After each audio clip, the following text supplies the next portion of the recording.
Now, the Delhi High Court has refused to entertain the Delhi government's plea to restrain M.K. Meena from entering the Anti-Corruption Bureau office, which essentially means that Meena is going to remain the anti-graft head and will function in accordance with the law. Let's go across to Tanuma Biswas for more on this.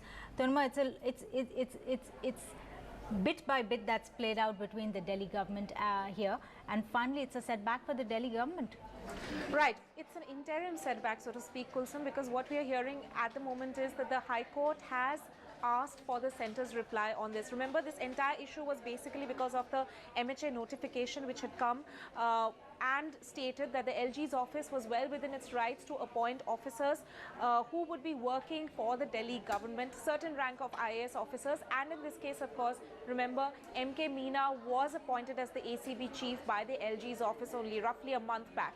So this was basically again a challenge to that MHA notification by the Delhi government, and also because the person of their choice, who is also functioning as an additional CP rank police officer at the anti-corruption branch of Delhi government, S.S. Yadav, was facing a lot of functional problems with Mr. Meena, who was the LG's office choice, who had recently replaced him as the head of the anti-corruption branch.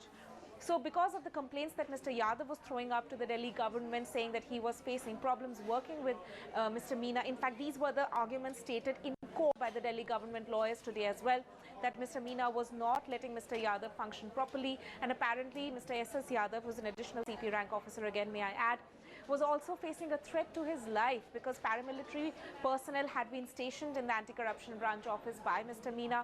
Apparently, he was not letting him function and asking for all FIRs to be routed through him. Without his permission, no FIR could be registered. So all these complaints were made by the Delhi government lawyers at the High Court today. But the High Court for the moment has said that is there any direct link between no new FIRs being registered by the anti-corruption branch and Mr. Meena's presence? How many complaints have in fact come in front of the ACB after Mr. Meena was appointed as the new ACB chief, and also it has sought the centre's reply on this matter within 2 weeks. So at the moment, status quo. What didn't happen for the Delhi government though is that they had sought immediate removal of Mr. Meena till this matter of the MHA notification was sorted out at the High Court and the Supreme Court level.